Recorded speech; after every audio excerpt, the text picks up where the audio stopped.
பிதா குமாரர் பரிசுத்த ஆவியருக்கு மாட்சிமை உண்டாகட்டும். நாம் கர்த்தரை தொழுது கொள்வோம்.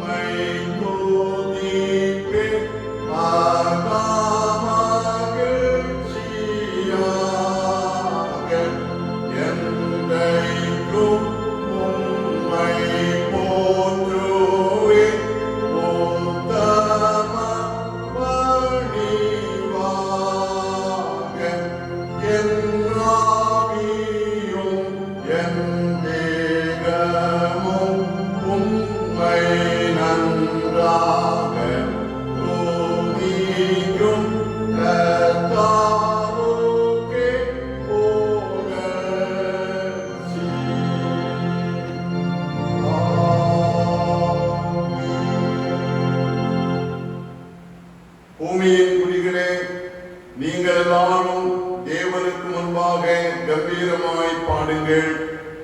ஜனங்களே, நம்முடைய தேவனை ஸ்தோத்திரித்து அவரை துதிக்கும் சத்தத்தை கேட்க பண்ணுங்கள். அவர் நாமத்தின் மகத்துவத்தை கீர்த்தனம் பண்ணி அவருடைய துதியின் மகிமையை கொண்டாடுங்கள். நம்மை உண்டாக்கின கர்த்தருக்கு முன்பாக நாம் பணிந்து குனிந்து முழங்காற்படியிட கிடவோம். பாருங்கள், ஜெபம் செய்வோம். பரிசுத்தர் பரிசுத்தர் பரிசுத்தர் என்று வானசேனைகளால் எப்பொழுதும் ஸ்தோத்திரிக்கப்படுகிற மகா பரிசுத்தமும் மட்டில்லாத கிருபையும் இரக்கமும் நிறைந்த அன்பின் பரலோக பிதாவே, உம்மை துதிக்கிறோம், உம்மை ஸ்தோத்திரிக்கிறோம், உம்மை மகிமைப்படுத்துகிறோம். ஓய்வு நாளுக்கும் ஆண்டவராய் இருக்கிற எங்கள் அன்பின் இயேசுவே, கிருபையாக நீர் எங்களுக்கு தந்த இந்த ஓய்வு நாளுக்காக நாங்கள் உம்மை ஸ்தோத்திரிக்கின்றோம். இந்த ஓய்வு நாளை பரிசுத்தமாய் ஆசரித்து ஆண்டவரை மகிமைப்படுத்தும்படியாய் நீர் எங்களுக்கு அருள் செய்கிறதற்காக ஸ்தோத்திரம். பரிசுத்த ஆவியானவரே, எங்களை ஆட்கொண்டு எங்களை ஆற்றல் படுத்தி எங்களை வழிநடத்துகிறவரே, இந்த ஆராதனையின் வழியாய் ஆண்டவரின் அன்பையும் இரக்கத்தையும் நாங்கள் பெற்றுக் கொள்ளும்படியாய் ஆவியானவர் எங்களை பலப்படுத்தி எங்களுக்கு உதவி செய்யும்படியாய் ஜெபிக்கிறோம். அன்பின் தெய்வமே, இந்த ஆராதனையின் வழியாய் உம்முடைய பரிசுத்த நாமம் மகிமைப்படட்டும். தடைகளை எல்லாம் அப்புறப்படுத்தும். துதி கனம் மகிமை அனைத்தும் ஆண்டவருக்கே செலுத்துகிறோம். இரட்சகர் இயேசு கிறிஸ்துவின் திருப்பாதம் பணிந்து ஜெபிக்கிறோம். ஜெபம் கேளும் அன்பும் இரக்கமும் நிறைந்த பரமபிதாவே, ஆமென். நாம் அனைவரும் இணைந்து கீர்த்தனை பாடலிலே 52வது பாடலை பாடுவோம். கீர்த்தனை பாடல் எண் 52. ஓய்வு நாள் அதை ஸ்தாபித்தருளிய உன்னதா உமக்கே ஸ்தோத்திரம் என்கிற 52வது கீர்த்தனை பாடல்.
ஏக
தேசத்தாரும் உம்மை ஏகமாய் போற்றி, என் தேசத்தாரும் உம்மை ஏகமாய் போற்றி, இணைந்த அருளும் உமதாரியை போற்றி, ஓய்வு நாளை தாமி அருளிய உன்னதா உமக்கே ஸ்தோத்திரம்.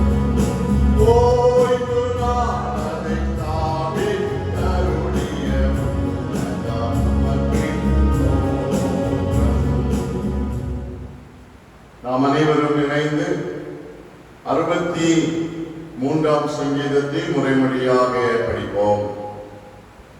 சங்கீதம் 63. தேவனே, நீர் என்னுடைய தேவன், அதிகாலமே உம்மை தேடுகிறேன். வறண்டதும் விடாய்த்ததும் தண்ணீரற்றதுமான நிலத்திலே என் ஆத்துமா உம்மேல் தாகமாயிருக்கிறது. என் மாம்சமானது உம்மை வாஞ்சிக்கிறது. இப்படியே பரிசுத்த ஸ்தலத்தில் உம்மை பார்க்க ஆசையாயிருந்து உமது வல்லமையையும் உமது மகிமையையும் கண்டேன். ஜீவனை பார்க்கிலும் உமது கிருபை நல்லது. என் உதடுகள் உம்மை துதிக்கும். என் ஜீவனுள்ள மட்டும் நான் உம்மை துதித்து உமது நாமத்தை சொல்லி கையெடுப்பேன். நிலத்தையும் கொழுப்பையும் உண்டது போல என் ஆத்துமா திருப்தியாகும். என் வாய் ஆனந்த களிப்புள்ள உதடுகளால் உம்மை போற்றும். என் படுக்கையின் மேல் நான் உம்மை நினைக்கும் போது ராஜாமங்களில் உம்மை தியானிக்கிறேன். நீர் எனக்கு துணையாயிருந்ததினால் உமது செட்டைகளின் நிழலிலே களி கூறுகிறேன். என் ஆத்துமா உம்மை தொடர்ந்து பற்றி கொண்டிருக்கிறது. உமது வலது கரம் என்னை தாங்குகிறது. என் பிராணனை அழிக்க தேடுகிறவர்களோ பூமியின் தாழ்விடங்களில் இறங்குவார்கள். அவர்கள் பட்டயத்தால் விடுவார்கள், நரிகளுக்கு இரையாவார்கள். ராஜாவோ தேவனில் களி கூறுவார். அவர் பேரில் சத்தியம் பண்ணுகிறவர்கள் யாவரும் மேன்மை பாராட்டுவார்கள். பொய் பேசுகிறவர்களின் வாய் அடைக்கப்படும்.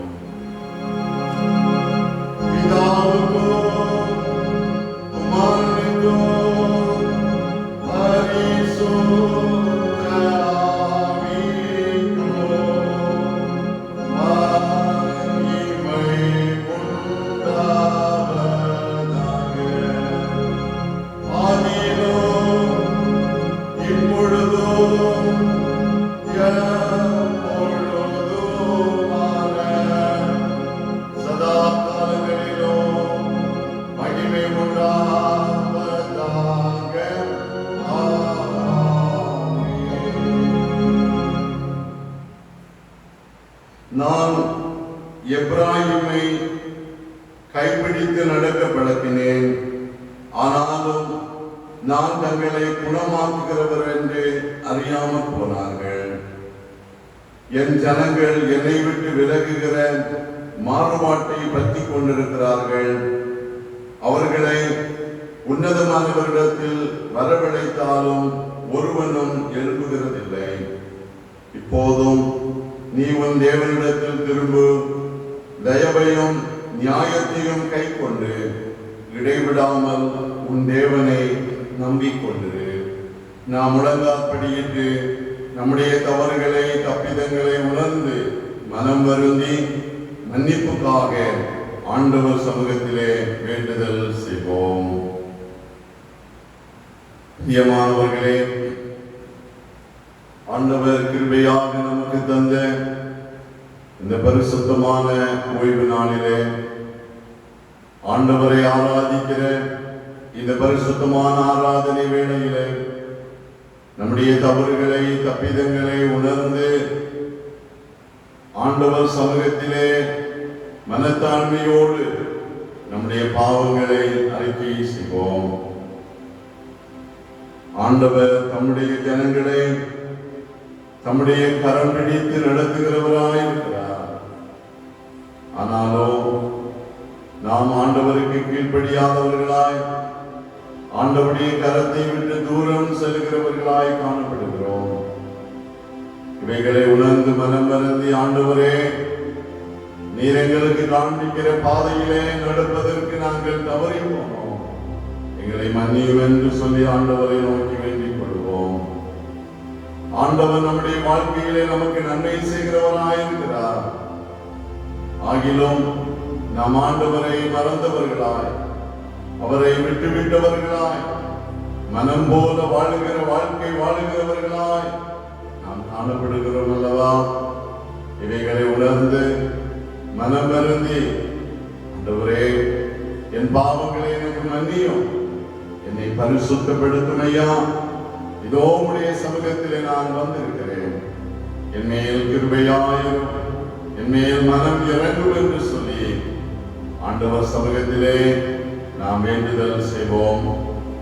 நிர்பந்தமான பாவியாய் நான் இங்கே தேவதீவுக்கு முன்பாக கதக்கமாய் நடுங்கி வந்தேன். கர்த்தரே இறங்குமேன் இறங்குமேன் என்று உம்மை கெஞ்சி கேட்கிறேன் என்று சொன்ன பக்தனோடு இணைந்து நம்முடைய பாவங்களை ஆண்டவர் சமூகத்திலே அறிக்கை செய்வோம். நிர்பந்தமான பாவியாய் நானே இங்கே தேவதீவுக்கு முன்பாக கலக்கமாய் நடுங்கி வந்தேன். கர்த்தரே இறங்குமே இறங்குமே என்று உம்மை கெஞ்சி கேட்கிறேன். இறங்குமே இறங்குமே என்று உம்மை கெஞ்சி கேட்கிறேன்.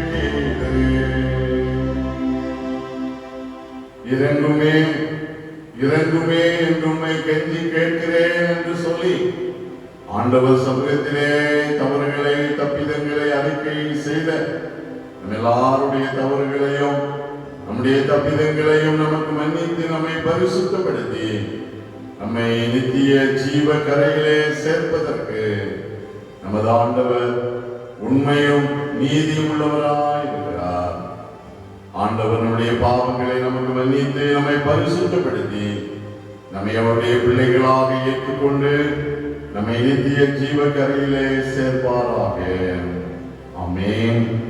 பாவம் மன்னிப்பின் நிச்சயத்தை பெற்றுக் கொண்டவர்களாகிய நாம் ஆண்டவர் நம்முடைய வாழ்விலே செய்த எல்லா நன்மைகளையும் எண்ணி ஆண்டவருக்கு நன்றி செலுத்துவோம்.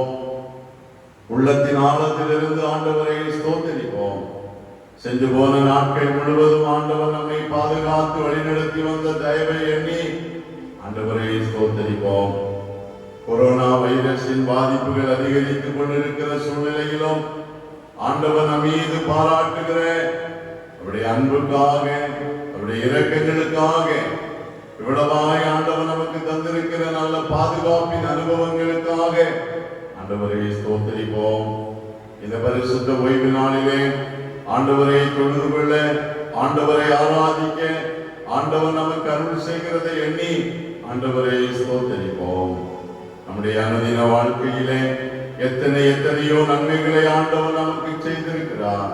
இவைகளை உணர்ந்து கொண்டவர்களாய் பக்தனோடு இணைந்து கவலைப்படாதீர்கள் என்றுரைத்தீர், காட்டு புஷ்பத்தை உடுத்துவித்தீர், அல்லேலூயா அல்லேலூயா, ஆடை ஆதாரம் தேவையெல்லாம் அன்றென்று தந்தம்மை ஆதரித்தீர் என்று சொன்ன பக்தனோடு இணைந்து நம்முடைய வாழ்விலே ஆண்டவர் அனுதினமும் செய்கிற நன்மைகளை எண்ணி ஆண்டவருக்கு நன்றி செலுத்துவோம்.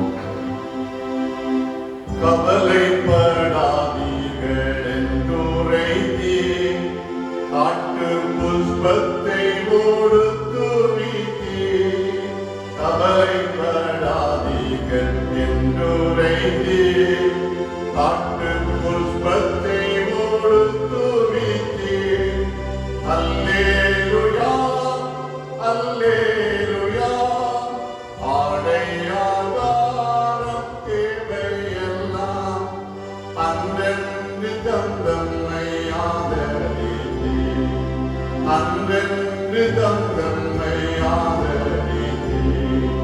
கோடானோடி ஸ்தோத்திரம்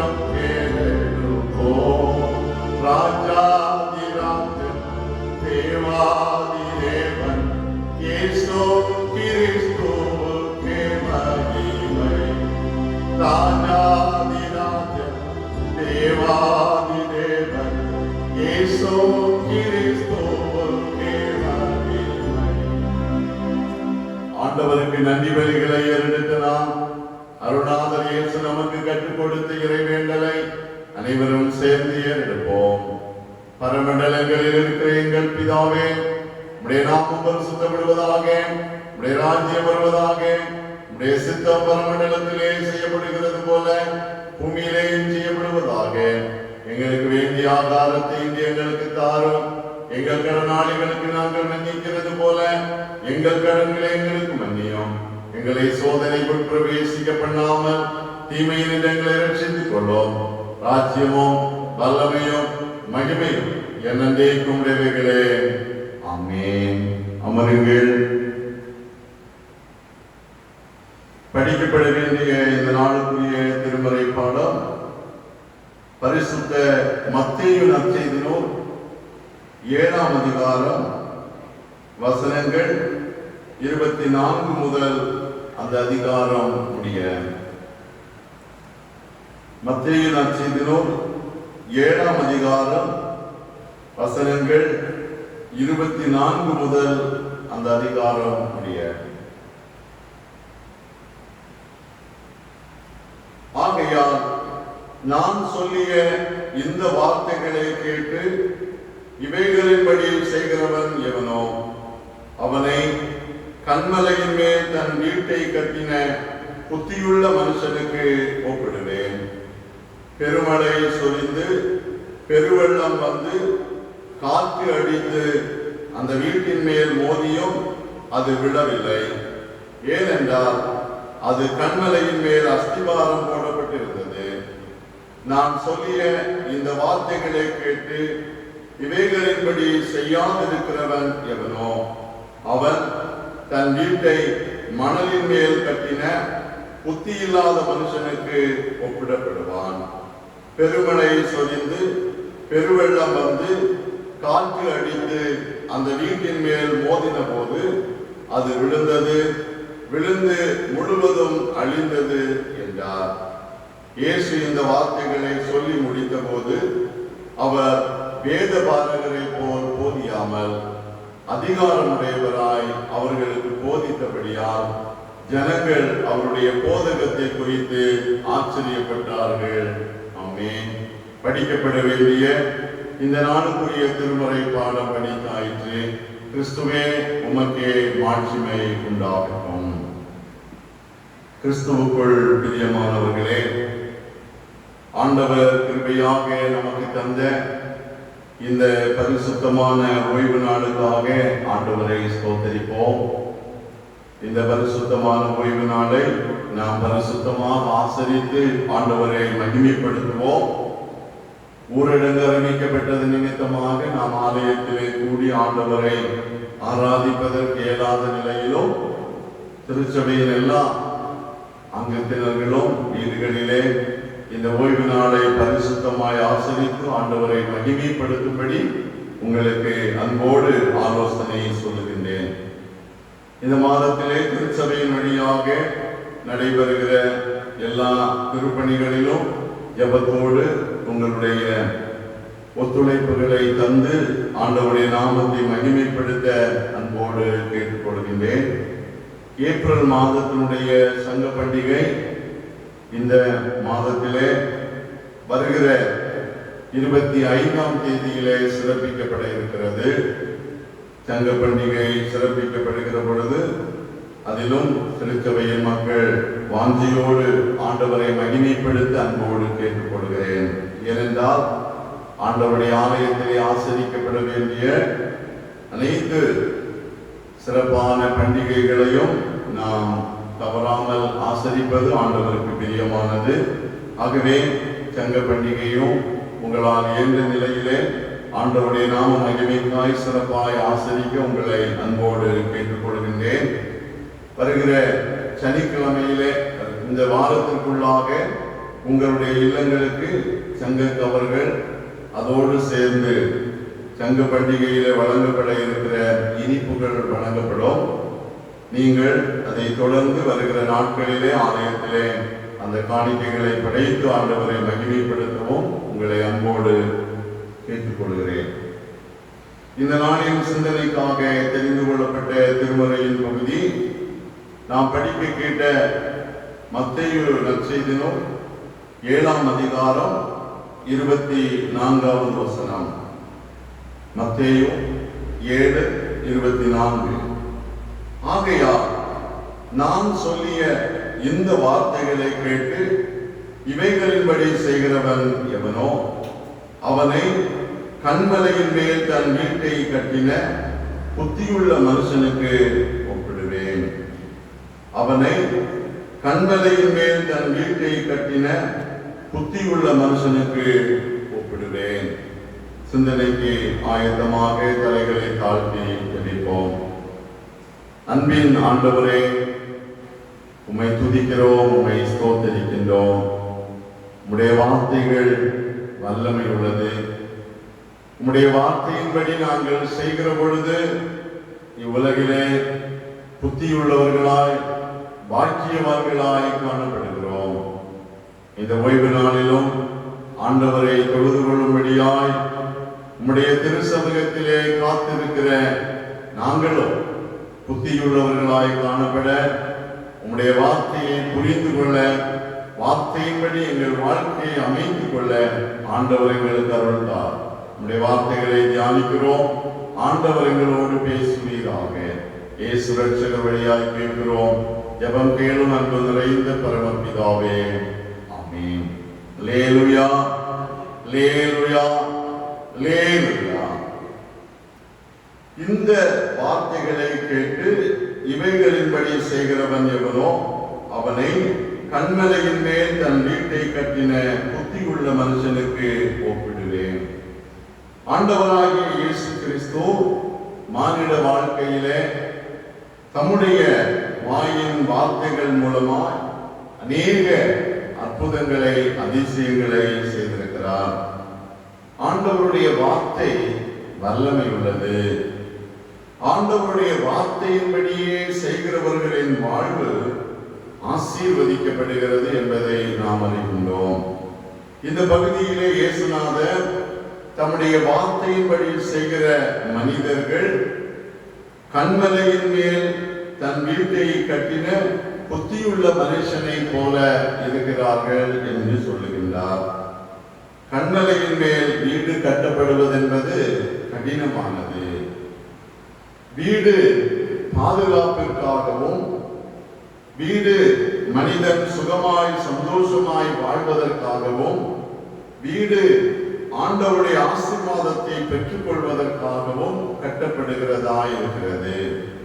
ஆக மனித வாழ்க்கையிலே ஒவ்வொருவருடைய வீடு முக்கியமானது. ஆனால் அந்த வீடுகள் எங்கே கட்டப்படுகிறது, எப்படி கட்டப்படுகிறது என்பது மிகவும் முக்கியமானதாக இருக்கிறது.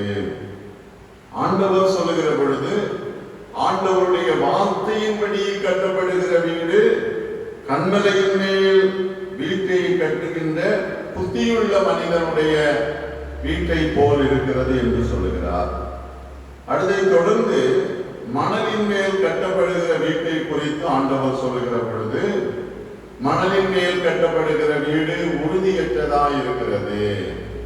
மணலின் மேல் கட்டப்படுகிற வீட்டை கட்டுகிற மனிதன் ஆண்டவருடைய வார்த்தைக்கு கீழ்ப்படியாதபடி, ஆண்டவர் சொல்லுகிறபடி தன் வீட்டை கட்டாத புத்தி இல்லாத மனிதனை போன்ற ஒரு வாழ்க்கை என்பதை ஆண்டவர் இங்கே தெளிவுபடுத்துகின்றார். ஏனென்றால் மானிட வாழ்க்கையிலே நாம் சந்திக்கின்ற பல்வேறு விதமான உலகத்தின் காரியங்கள் நம்முடைய வீடு எப்படி கட்டப்பட்டிருக்கிறது என்பதன் அடிப்படையிலே தான் உறுதியாய் காணப்படுகிறது.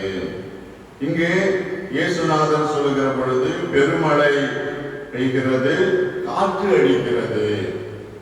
ஒரு வீட்டிற்கு சவால்களாய் இருப்பது பெருவெள்ளம், காற்று. இவைகளை தாங்கிக் கொள்ள வேண்டிய விதத்திலே ஒரு வீடு அமைய வேண்டுமானால் அது கன்மலையின் மேல் கட்டப்பட்ட வீடாய் இருக்க வேண்டும். மணலின் மேல் கட்டப்படுகிறதான வீடு பெருவெள்ளம், பெருங்காற்று இவைகளை எதிர்கொள்ள இயலாமல் அழிந்து போகிறதா இருக்கிறது. நண்பர்களே, இந்த ஓய்வு நாளின் காலை பொழுதிலே நம்மை ஒரு கணம் ஆராய்ந்து பார்ப்போம். நாம் நம்முடைய வீட்டை எங்கே கட்டுகிறவர்களாய் இருக்கிறோம்? கண்மலையின் மேல் நம்முடைய வீடு கட்டப்படுகிற அனுபவத்திலே காணப்படுகிறதா, இல்லை மணலின் மேல் கட்டப்பட்ட வீட்டை போல உறுதியற்ற நிலையிலே கட்டப்பட்ட வீடாய் காணப்படுகிறதா என்பதை நாம் சிந்திக்க கடமைப்பட்டிருக்கின்றோம். இயேசுநாதர் கண்மலையின் மேல் தன் வீட்டை கட்டின புத்தியுள்ள மனுஷன் என்று சொல்லி ஒரு மனிதனை இங்கே ஆண்டவர் தெளிவுபடுத்துகிற பொழுது, இந்த புத்தியுள்ள மனிதன் கண்மலையின் மேல் எப்படி வீட்டை கட்டுகிறான் என்பதை குறித்த 3 காரியங்களை மிக சுருக்கமாக நாம் சிந்திப்பது சிறப்பாக இருக்கும். முதலாவது, வேதத்தின் அடிப்படையிலே கண்மலை என்பது என்ன என்று சொல்லி நாம் அறிகிற பொழுது, சங்கீதம் 61:2 வசனம் சொல்கிறது, என் இருதயம் கொய்யும் போது பூமியின் கடையாந்திரத்திலிருந்து உம்மை நோக்கி கூப்பிடுவேன். எனக்கு எட்டாத உயரமான கண்மலையில் என்னை கொண்டு போய்விடும். எனக்கு எட்டாத உயரமான கண்மலையில் என்னை கொண்டு போய்விடும். Lead thou me to the rock that is higher than I. எனக்கு எட்டாத உயரமான கண்மலை. கண்மலை என்கிற பொழுது அது உயரமானது அல்லது உயர்வானது என்று பொருள்படுகிறது. கண்மலை உயர்ந்து காணப்படுகிறது, தாழ்வான இடத்திலே அமைந்திருப்பது இல்லை. டாலர் என்று கண்மலையை நாம் சொல்லுவோம். கண்மலை உயர்வான இடத்தில் இருக்கிற பொழுது கண்மலையின் மேல் தன் வீட்டை கட்டுகிற மனிதனுடைய வீடும் உயர்வான இடத்திலே காணப்படுகிறது. உயர்வான இடத்திலே வீடு கட்டப்படுகிற பொழுது அது மிகவும் அந்த மனிதனுடைய வாழ்விலே அந்த மனிதன் எல்லா நிலையிலும் மேன்மையை பெற்றுக் கொள்வதற்கு ஏதுவாய் அமைந்து காணப்படுகிறது. ஆனால் மணல் பரப்பு என்று சொல்லுகிற பொழுது அது தாழ்வான நிலையிலே காணப்படுகிறதா இருக்கிறது. தாழ்வான இடத்திலே காணப்படுகிற மணலின் மீது கட்டப்படுகிற வீடுகள் மற்ற உலகத்தின் மற்ற வீடுகளின் மத்தியிலே அது உயரமான விதத்திலே சிறப்பாக அமைவதற்கு வாய்ப்பற்றதாய் காணப்படுகிறது. தாழ்வான இடங்களிலே தண்ணீர் பெருக்கு அதிகமாக ஏற்படுகிறது. உயர்வான இடங்களிலே பெருவெள்ளம் வந்தாலும் அது நிலைத்திராதபடி கடந்து செல்கிறது. ஆண்டவருடைய வார்த்தை இந்த கண்மலையை போல உயர்வானதாய் இருக்கிறது. ஆண்டவருடைய வார்த்தையின் உயரத்தை எந்த ஒரு மனிதனாலும் அறிந்து கொள்ள முடியாது. சங்கீதக்காரர் 119வது சங்கீதத்திலே ஆண்டவருடைய வார்த்தையின் மேன்மைகளை குறித்து பல நிலைகளிலே சொல்லி இருப்பதை நாம் பார்க்க முடிகிறது. ஆக இவ்வுலகத்திலே உயர்வு கண்மலை எப்படி உயர்வாய் காணப்படுகிறதோ அதுபோல ஆண்டவருடைய வார்த்தைகள் உயர்வானதாய் இருக்கிறது. ஆண்டவருடைய வார்த்தைகள் உயர்ந்ததாய் காணப்படுகிறது. உலகத்தின் மனிதர்களுடைய வார்த்தைகள் உயர்வானதாய் காணப்படுவது இல்லை. ஆண்டவருடைய வார்த்தை கண்மலையை போல உயர்ந்ததாய் இருக்கிறது. 40வது சங்கீதம் 2வது வசனத்திலே படிக்கிறோம், பயங்கரமான குழியிலும் உளையான சேற்றிலுமிருந்து என்னை தூக்கி எடுத்து என் கால்களை கண்மலையின் மேல் நிறுத்தி என் அடிகளை உறுதிப்படுத்தி. ஆண்டவர் தம்முடைய வார்த்தையின்படியாய் நம்மை கண்மலையின் மேல் உயர்த்துகிறவராய் இருக்கிறார். ஆண்டவருடைய வார்த்தை நம்முடைய வாழ்வு உயர்வு பெறுவதற்கு ஏற்றதாய் இருக்கிறது. உலக மனிதர்களின் வார்த்தை மணலை போல பல நேரங்களிலே நாம் தாழ்ந்து போவதற்கு ஏதுவாய் காணப்படலாம். புத்தியுள்ள மனிதன் கண்மலையின் மேல் தன் வீட்டை கட்டுகிறான். நாம் புத்தியுள்ளவர்களாய் இருந்தால் ஆண்டவருடைய வார்த்தையின்படி நம்முடைய வீடு ஆண்டவரை நோக்கி உயர்வான இடத்திலே கட்டப்படுகிறதாய் அமைந்திருக்கிறது. இரண்டாவதாக கண்மலையை குறித்து வேதத்திலே சொல்லப்படுகிறது. 104வது சங்கீதம் 18வது வசனத்திலே படிக்கிறோம். உயர்ந்த பர்வதங்கள் வரையாடுகளுக்கும் கண்மலைகள் குழி முசல்களுக்கும் அடைக்கலம். கண்மலைகள் குழி முசல்களுக்கும் அடைக்கலம். கண்மலை அடைக்கலமானது. குழி முசல்கள் என்று சொல்லப்படுகிற பிராணிகள் தங்களுடைய கூடுகளை கண்மலையின் மீது கட்டுகிறது. இவைகளை குறித்து வேதம் சொல்லுகிற பொழுது இவைகள் உயரமான இடத்திலே தங்கள் வீடுகளை கட்டி தங்களுக்கு தேவையான காரியங்களை தேடி அவைகளிலே சேமித்து வைத்துக் கொள்ளுகிறதாம். கண்மலையின் மீது இந்த புலிமுசல்கள் தங்கள் கூடுகளை கட்டுகிறதனுடைய நோக்கம் அது மிகவும் பாதிப்பானது, பாதுகாப்பை தருகிறது. கண்மலையிலே வீடை கட்டுகிற பொழுது மற்ற பிராணிகளிடத்திலிருந்து இவைகள் தங்களை பாதுகாத்துக் கொள்ள முடிகிறது. ஏனென்றால் மற்ற பிராணிகள் மிக எளிதாக கண்மலையின் மீது ஏறி வர முடியாது. அது மாத்திரமல்ல, கண்மலைகளுக்கு இடையிலே சில வெடிப்பு போன்ற பகுதிகள் காணப்படும். அவைகள் கூடுகள் கட்டி இந்த குழி முசல்கள் தங்கி இருப்பதற்கு மிகவும் பாதுகாப்பானதாய் இருக்கிறது. அருமையானவர்களே, கண்மலை எவ்வளவு பாதுகாப்பாய் இருக்கிறதோ அதுபோல ஆண்டவருடைய வார்த்தையும் நாம் பாதுகாக்கப்படுவதற்கு உகந்ததாய் இருக்கிறது. ஆண்டவருடைய வார்த்தைகள் நமக்கு பாதுகாப்பை தருவதாய் இருக்கிறது. ஏசாயா 33ஆம் அதிகாரம் 16வது வசனத்திலே படிக்கிறோம். அவன் உயர்ந்த இடங்களில் வாசம் பண்ணுவான், கண்மலையின் அரண்கள் அவனுடைய உயர்ந்த அடைக்கலமாகும். கண்மலையின் அரண்கள் அவனுடைய உயர்ந்த அடைக்கலமாகும். ஏசாயா தீர்க்கதரிசி ஆண்டவருடைய வார்த்தையை கேட்டு அதன்படி வாழுகிற மனிதர்களின் வாழ்வு கண்மலையிலே பாதுகாப்பாய் காணப்படுகிற மனிதனுடைய வாழ்வுக்கு ஒப்புமையாய் இருக்கிறது என்று சொல்கிறார். கண்மலை எவ்வளவு பாதுகாப்பாய் இருக்கிறதோ, இந்த குழிமுசல்கள் தங்கள் கூடுகளை கட்டி பாதுகாப்பாய் தங்கியிருப்பதற்கு போதுமானதாய் இருக்கிறதோ, அதுபோல ஆண்டவருடைய வார்த்தையும் நாம் பாதுகாப்பாய் இந்த உலகத்தின் எந்த தீமைகள் வந்தால், நெருக்கங்கள், உபத்திரவங்கள், வேதனைகள், நிந்தைகள் வருகிற பொழுதிலும் நாம் அழிந்து போகாதபடி நாம் பாதுகாக்கப்படுவதற்கு போதுமானதாய் இருக்கிறது. கண்மலை அடைக்கலமானது போல ஆண்டவருடைய வார்த்தை நமக்கு அடைக்கலமானதாய் இருக்கிறது.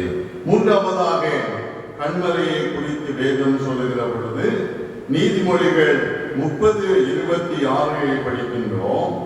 சத்துவமற்ற ஜந்துவாயிருந்தும் தங்கள் வீட்டை கண்மலையிலே தோண்டி வைக்கும் புலிமுசல் என்று சொல்லப்படுகிறது.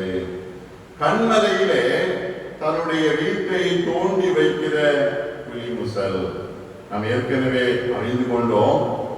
இந்த புலிமுசல்கள் கண்மலையிலே தங்கள் கூடுகளை கட்டுவதற்கு காரணம் அது பாதுகாப்பானது என்று. அதற்கு மேலாக கண்மலையை குறித்து நாம் அறிகிற பொழுது அது உறுதியானது. கண்மலையிலே வீடு கட்டுவது என்பது மிகவும் கடினமான ஒரு காரியம். மணலின் மீது எளிதாக வேகமாக கட்டிவிடலாம். அதுபோலதான் உலகத்தின் மனிதர்களின் வாழ்க்கையின்படி நம்முடைய வாழ்க்கை அமைத்துக் கொள்வது மணலின் மீது கட்டப்படுகிற வீட்டை போல எளிதாக கட்டி முடித்து விடலாம்.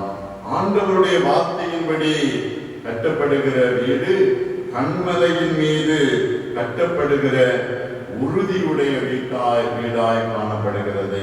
கண்மலை உறுதிக்கு அடையாளமாய் இருக்கிறது. ஏசாயா 40ஆம் அதிகாரம் 8வது வசனத்திலே இப்படி வாசிக்கிறோம். புல் உலர்ந்து பூ உதிரும், நமது தேவனுடைய வசனமோ என்றென்றைக்கும் நிற்கும்.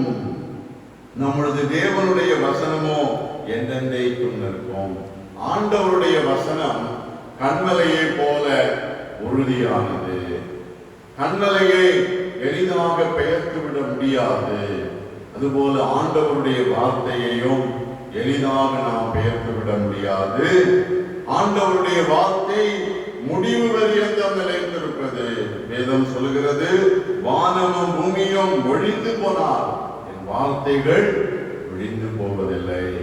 ஆண்டவருடைய வார்த்தைகள் இந்த உலகம் எல்லா நிலையிலும் ஒழிந்து போயிடினும் ஒழிந்து போகாத நிலைத்திருக்கிறதா இருக்கிறது. ஆண்டவருடைய வார்த்தையின்படி நாம் கட்டுகிற பொழுது, ஆண்டவருடைய வார்த்தையின்படி நம்முடைய வாழ்க்கையை நாம் அமைத்துக் கொள்கிற பொழுது, நம்முடைய வாழ்வும் கண்மலையின் மீது கட்டப்பட்ட வீட்டை போல உறுதியாய் காணப்படும். இதைத்தான் ஆண்டவர் மிக தெளிவாய் சொல்லுகிறார். ஆகையால் நான் சொல்லிய இந்த வார்த்தைகளை கேட்டு இவைகளின்படி செய்கிறவன் எவனோ அவனை கண்மலையின் மேல் தன் வீட்டை கட்டின புத்தி உள்ள மனுஷனுக்கு ஒப்பிடுவேன். கண்மலையின் மேல் வீட்டை கட்டுகிற மனிதன் புத்தி உள்ளவன். கண்மலையை போல ஆண்டவருடைய வார்த்தையின்படி நம்முடைய வாழ்க்கையை நாம் அமைத்துக் கொள்கிற பொழுது நாம் புத்தி உள்ளவர்களாக இருக்கிறோம். கண்மலை உயர்வானது, ஆண்டவருடைய வார்த்தை மிகவும் உயர்ந்தது. கண்மலை அடைக்கலமானது. ஆண்டவருடைய வார்த்தை கண்மலையை போல நம்மை பாதுகாக்கிறதா இருக்கிறது. கண்மலை உறுதியானது. ஆண்டவருடைய வார்த்தை என்றைக்கும் நிலைத்திருக்கிறதா இருக்கிறது. இந்த வார்த்தையின்படி நம்முடைய வாழ்க்கையை கட்டுவோம். ஆண்டவர் தாமே இந்த வார்த்தையினால் நம் ஒவ்வொருவரையும் ஆசீர்வதித்து வழி நடத்துவாராக. ஆமென், ஆமென். நாம் அனைவரும் இணைந்து நம்முடைய விசுவாசத்தை பொதுவான அப்போஸ்தலர் விசுவாச அறிக்கையின் வழியாக அறிக்கை செய்வோம். வானத்தையும் பூமியையும் படைத்த சர்வ வல்லமை உள்ள பிதாவாகிய கடவுளை விசுவாசிக்கிறேன். அவருடைய ஒரே குமாரனாகிய நம்முடைய நாதர் இயேசு கிறிஸ்துவையும் விசுவாசிக்கிறேன். அவர் பரிசுத்த ஆவியினாலே கன்னிமரியாளிடத்தில் உற்பவித்து பிறந்தார். பொந்தி பிலாத்துவின் காலத்தில் பாடுபட்டு சிலுவையில் அறையுண்டு மரித்து அடக்கம் பண்ணப்பட்டு பாதாளத்தில் இறங்கினார். மூன்றாம் நாள் மரித்தோடத்தில் இறந்தருளினார். பரமண்டலத்துக்கு ஏறி சர்வ வல்லமையுள்ள பிதாவாகிய கடவுளின் வலது பாசத்திலே வீற்றிருக்கிறார். அவ்விடத்திலிருந்து உயிருள்ளோரையும் மரித்தோரையும் நியாயம் தீர்க்க வருவார். பரிசுத்த ஆவியையும் விசுவாசிக்கிறேன். பொதுவாயிருக்கிற பரிசுத்த சபையும் பரிசுத்தவான்களின் ஐக்கியமும் பாவ மன்னிப்பும் மரித்தோர் உயிர்த்தெழுதலும் நித்திய ஜீவனும் உண்டென்று விசுவாசிக்கிறேன். ஆமென். நாம் அனைவரும் இணைந்து ஆராதனை பாடல்கள் புத்தகத்திலே 67வது பாடலை பாடுவோம். துதித்து பாடிட பாத்திரமே துங்கவன் இயேசுவின் நாமமதே, துதிகளின் மத்தியில் வாசம் செய்யும் தூயனை நேயமாய் ஸ்தோத்திரிப்போமே என்கிற 67வது பாடல்.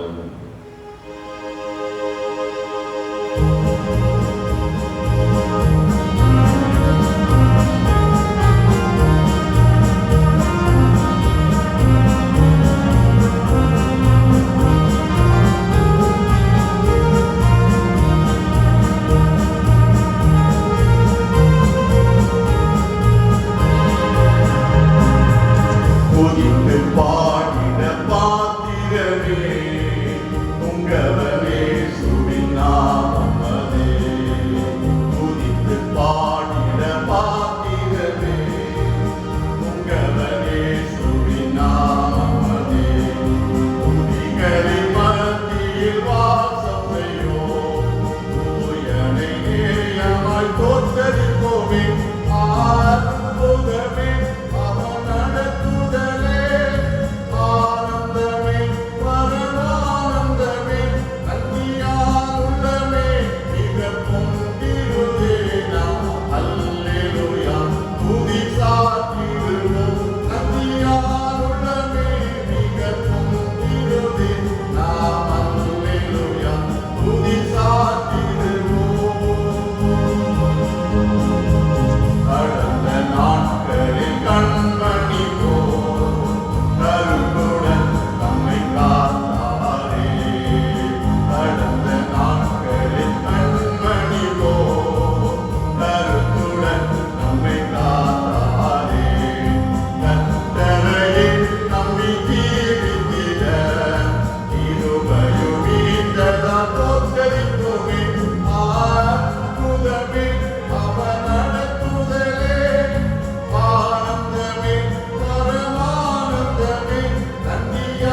நான் சொல்லிய இந்த வார்த்தைகளின்படி செய்கிறவன் எவனோ அவனை கண்மலையின் மேல் தன் வீட்டை கட்டின புத்தி உள்ள மனுஷனுக்கு ஒப்பிடுவேன் என்று சொன்ன எங்கள் அன்பின் ஆண்டவரே, உம்முடைய வார்த்தை கண்மலையை போல உயரமானது, எங்கள் வாழ்வை உயர்த்துகிற வல்லமை உடையதாய் இருக்கிறது. நாங்கள் உம்முடைய வார்த்தையின்படி எங்கள் வாழ்க்கையை கட்டுகிற பொழுது இந்த பூமியின் எல்லா நிலைகளிலும் உயர்த்தப்படுகிறோம், மேன்மை அடைகிறோம். ஆண்டவருடைய வார்த்தையின்படி கட்டப்படாத வாழ்க்கை மணலின் மீது கட்டப்பட்ட வீட்டை போல தாழ்வான இடத்திலே கட்டப்படுகிறதாய் காணப்படுகிறது என்பதை உணர்ந்து கொள்கிறோம். ஆண்டவரே, கண்மலை அடைக்கலமாக கண்மலை பாதுகாப்பை தருகிறது. ஆண்டவருடைய வார்த்தை கண்மலையை போல எங்களை பாதுகாக்கிறது என்பதை நாங்கள் அறிகின்றோம். நாங்களும் உலகிலே பாதுகாப்பாய் வாழ ஆண்டவருடைய வார்த்தையின்படி எங்கள் வாழ்க்கையை கட்டி எழுப்புகின்ற உன்னதமான கிருபைகளை எங்கள் ஒவ்வொருவருக்கும் தாரும். கண்மலை உறுதியான எப்பொழுதும் நிலைத்திருக்கிறதா இருக்கிறது. பெருவெள்ளம் பெருங்காற்றினாலே அசைக்கப்பட முடியாததாக கண்மலை காணப்படுகிறது. எங்கள் ஆண்டவருடைய வார்த்தையும் அவண்ணமாகவே அழிந்து போகாத உறுதியுள்ள வார்த்தையாய் இருக்கிறது. காலங்கள் மாறலாம், மனிதர்கள் மாறலாம், ஆனால் ஆண்டவருடைய வார்த்தையோ மாற்றமில்லாமல் நிலைத்திருக்கிறதா இருக்கிறது. அந்த வார்த்தையின்படி எங்கள் வாழ்க்கையை கட்ட எங்களை அர்ப்பணிக்கிறோம். அன்பின் தெய்வமே, இந்த ஓய்வு நாளை எங்களுக்கு தந்தீர் ஸ்தோத்திரம். உம்மை ஆராதிக்கின்ற கிருபைகளை தந்தீர் ஸ்தோத்திரம். உடைய திரு சமூகத்திலே எங்களை முற்றிலுமாய் அர்ப்பணித்து ஆண்டவரை நோக்கி ஜெபிக்கிறோம். கர்த்தாவே, எங்கள் வாழ்வு ஆண்டவருடைய வார்த்தையின்படி கட்டப்பட்ட வாழ்வாய் காணப்படட்டும் ஐயா. நீங்க சூழ்நிலையிலே ஆண்டவருடைய வார்த்தையை நாங்கள் புறக்கணித்தவர்களாய், ஆண்டவருடைய வார்த்தைக்கு செவிகொடாதவர்களாய் காணப்பட்டது நிமித்தமாய் மணலின் மீது கட்டப்பட்ட வீட்டை போல எங்கள் வீடுகள் ஆபத்திற்குள்ளாய் அழிவிற்குள்ளாய் செல்கிறதாய் காணப்படுகிறது ஐயா. எங்கள் வாழ்வு எந்த விதத்திலும் அழிந்து போகிறதாய் காணப்படாதபடி உம்முடைய வார்த்தையின்படி செய்ய எங்களை ஒப்புக் கொடுக்கிறோம். அந்த சீடர்கள் ராத்திரி முழுவதும் பிரயாசப்பட்டு ஒன்றும் கிடைக்கவில்லை, ஆகிலும் உம்முடைய வார்த்தையின்படி செய்கிறோம் என்று சொன்ன பொழுது, உம்முடைய வார்த்தையின்படி செய்ய தங்களை அர்ப்பணித்த பொழுது திரளான மீன்களை பெற்றுக் கொண்டார்களே. இந்த வாரத்திலும் நாங்களும் ஆண்டவருடைய வார்த்தையின்படி செய்ய அர்ப்பணிக்கிறோம். கொரோனா வைரஸின் பாதிப்புகள், பொருளாதார நெருக்கடிகள், குடும்பங்களிலே பலவிதமான தேவைகள், ஆபத்துகள், உபத்திரவங்கள் நிறைந்த இந்த உலக வாழ்க்கையில ஆண்டவர் சொல்லுகிற வார்த்தையின்படி எங்கள் வாழ்க்கையை அமைக்க நாங்கள் ஒப்புக் கொடுக்கிறோம் ஐயா. உடைய வார்த்தையை எங்களை அனுப்புவீரா. உடைய வார்த்தையின்படி செய்ய எங்களை பரிபூர்ணமாய் தாழ்த்தி ஒப்புக் கொடுக்கிறோம். இந்திய தேசம் ஆசீர்வதிக்கப்படட்டும். தேசத்திற்கு நல்ல பாதுகாவலை தாரும். இந்த நாட்களிலே நோய் தடுப்பு மருந்து கண்டுபிடிக்கப்படும்படியாக எடுத்துக் கொள்ளுகிற முயற்சிகளை வாய்ப்பு பண்ணோம். இன்னும் ஆண்டவரே, எங்கள் தமிழ்நாட்டிற்காக ஜெபிக்கிறோம். தமிழ்நாட்டிலே உடைய பாதுகாவலை தாரும். தேசத்தை ஆளுகிற தலைவர்கள் உண்மையோடு, அன்போடு, நியாயத்தோடு தேசத்தை ஆளுகை செய்ய ஒவ்வொருவருக்கும் தகுந்த ஞானத்தை கட்டளையிடும்படியாய் ஜெபிக்கிறோம். எங்கள் மாவட்டத்திலும் எங்களுக்கு அருகாமையிலும் அநேக இடங்களிலே இந்த கொள்ளை நோய் பரவி இருக்கிறது ஐயா. இந்த நோய் முற்றிலுமாய் அகன்று போகட்டும் ஆண்டவரே. பரிசுத்த இரத்தத்தை தெளிந்து எங்களை விடுவித்து பாதுகாத்துக் கொள்ளும்படியாய் ஜெபிக்கிறோம். சீக்கிரத்திலே இவைகள் எல்லாவற்றிலிருந்து நாங்கள் விடுதலை பெற்று மகிழ்ச்சியோடு ஆண்டவரை ஆராதித்து மகிமைப்படுத்துகின்ற கிருபைகளை தாரும். இந்த மாதத்திலும் இந்த ஆலயத்தின் வழியாய் நாங்கள் செய்ய வேண்டிய திருப்பணிகளை தடையின்றி செய்ய எங்களுக்கு பலம் தாரும். நம்முடைய ஆலயத்திலே எங்களுக்கு வேண்டிய எல்லா நன்மைகளையும் ஆண்டவர் வைத்திருக்கிறேன். அதை ஒவ்வொரு நாளும் தவறாமல் நாங்கள் பெற்றுக்கொள்ள கிருபை தாரும். திருச்சபையிலே நம்முடைய திருப்பணி செய்கிற யாவரையும் ஆசீர்வதியும். சபைக்குழு அங்கத்தினர்கள், ஆதீன மாமன்ற உறுப்பினர்கள், கிளை சங்கங்கள், கோயில் பிள்ளைகள், ஆலய வளாகத்தை தூய்மைப்படுத்துகிற மக்கள், திருச்சபையின் எல்லா குடும்பங்களையும் ஆசீர்வதிக்கும்படியாய் ஜெபிக்கிறோம். இந்த காலை வேளையில நம்முடைய திருச்சமூகத்தை நோக்கி பார்க்கிற ஒவ்வொருவர் மீதும் மனமிரங்கும். ஒவ்வொருவர் வாழ்வின் தேவைகளும் சந்திக்கப்படட்டும் ஐயா.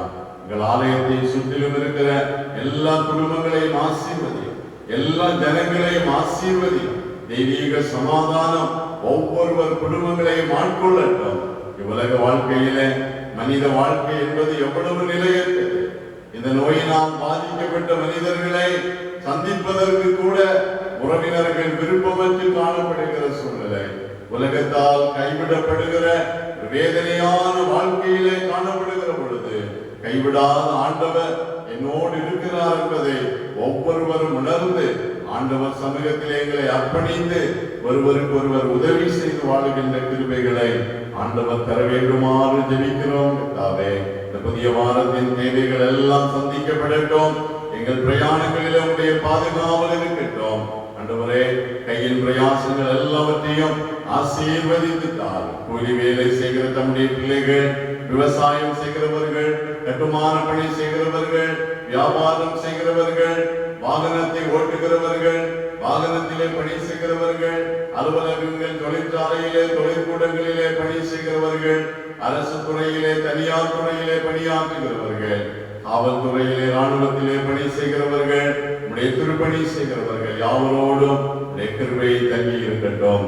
ஒவ்வொருவரின் வாழ்வின் தேவைகளும் சந்திக்கப்படட்டும். ஆண்டவரே, எங்கள் குடும்ப வாழ்க்கையில புதிய புதிய நன்மைகளை தாரும். எங்கள் பிள்ளைகளின் வாழ்விலே தடைபட்டிருக்கிற ஆசீர்வாதங்களை தாரும். எங்கள் போக்கிலும் வரத்திலும் எல்லாம் உடைய பாதுகாப்பு கூடவே இருக்கட்டும் ஐயா. கண்மணி போல காத்துக்கொள்ளும். எங்களுக்கு அருமையானவர்கள் படிப்பு நிமித்தமாய், பணி நிமித்தமாய் தூரமான இடத்திலே, வெளிநாடுகளிலே காணப்படுகிற யாவரையும் கர்த்தர் சுகபத்திரமாய் பாதுகாத்துக் கொள்ளும். நல்ல செய்திகளை ஒவ்வொரு நாளும் கேட்டு அறிந்து கொள்ள கிருபை தாரும் ஆண்டவரே. வாகனங்களிலே பிரயாணம் செய்கிற ஒவ்வொருவரையும் கர்த்தர் சுகபத்திரமாய் பாதுகாத்துக் கொள்ளும். தீமைகள், துன்பங்கள், ஆபத்துகளுக்கு எல்லாம் எங்களை விலக்கி பாதுகாத்துக் கொள்ளும். தேவ சமாதானம் எங்கள் ஒவ்வொருவர் வாழ்வையும் நிறைக்கின்றோம்.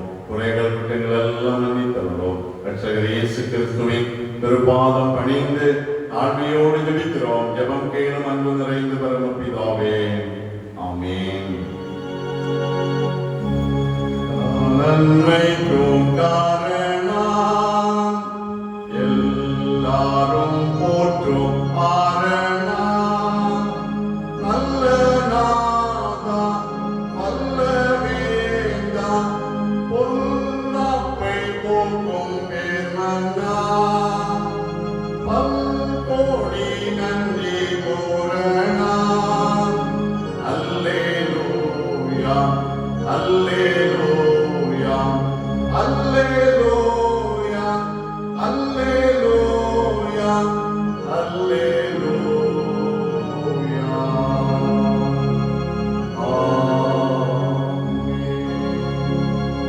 ஸ்தோத்திர பலிகளை எடுத்து படைப்போம். என் ஆத்துமாவே கர்த்தரை ஸ்தோத்திரி, என் முழு உள்ளமே அவருடைய பரிசுத்த நாமத்தை ஸ்தோத்திரி. என் ஆத்துமாவே கர்த்தரை ஸ்தோத்திரி, கர்த்தர் செய்த சகல உபகாரங்களை மறவாதே. ஆமென்.